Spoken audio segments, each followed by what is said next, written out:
Hello, Mountain Mama Cooks. We're doing an easy supper tonight. We are doing what we call deluxe burgers in our house. I have 2 pounds of ground beef, so 6 third-pound burgers divided up between 2 frying pans.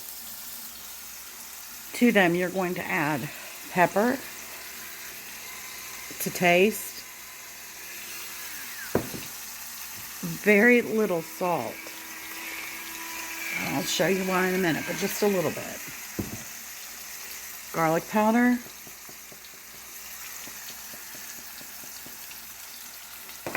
And a little onion powder, just a little bit. These go directly on the burgers. This is one of the easiest meals. It has 5 ingredients in it.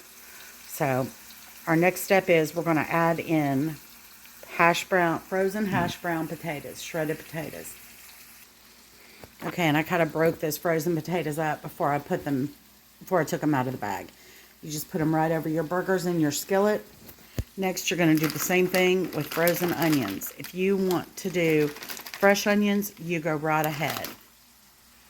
So that was about 20 ounces of frozen potatoes per pan.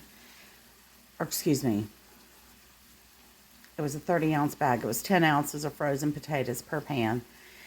And a cup of frozen diced onions per pan. If you want to use fresh, go ahead. Measurements are not exact in this.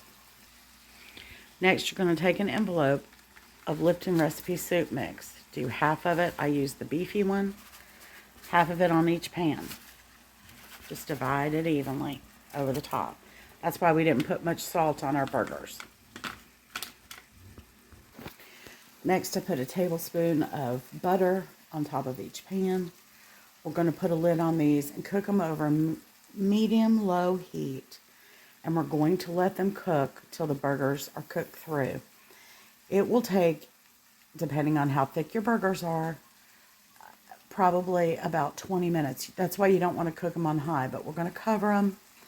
The potatoes will cook, the onions will cook, they will melt down over top of those burgers. And then at the very end, we're going to cover them with cheese, melt the cheese, and that's dinner. You add just some peas or whatever vegetable or a salad or whatever you'd like to this. And it is just a super easy, fast, delicious meal. And it's more filling than just a burger. Now we've got our pans covered. They're cooking away. And it could take 20 minutes, could take 30. You know, you're going to check it after about 15 minutes and see how they're doing. Turn them down if you need to. Turn them up. You can do these wrapped individually in foil and do packets over an open grill. You can do them all in one great big pan and cover them with foil, do them in the oven, whatever works for you. And I have 80-20 ground beef. So I didn't need to add any broth to this. The meat will stay moist.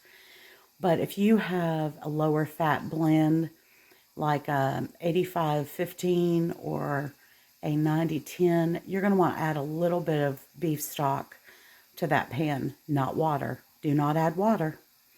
But beef broth, beef stock, what have you to it, just to keep your meat from drying out. Just a sneak peek. I just checked them. They're cooking away beautifully. The butter's melted down in there. Everything's softening. The potatoes and onions are cooking. The meat's cooking. Won't be long. Okay, look at those. They're beautiful. They're cooked down. We're going to add our cheese. If you want to add shredded cheese, you go right ahead.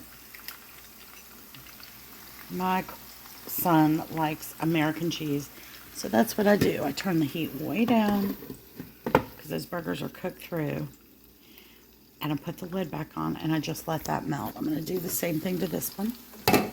Again, beautiful. Slap some cheese on there. Temp down to low. I've got salt all over my stove. And we're going to let that cheese melt. Only takes a couple minutes.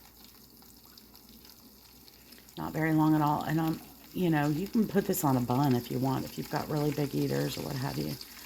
But we just serve it, and I do a little side or salad or something with it.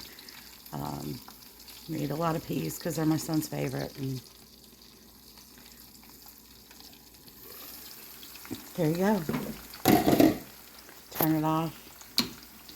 And there's dinner. I hope you all enjoy.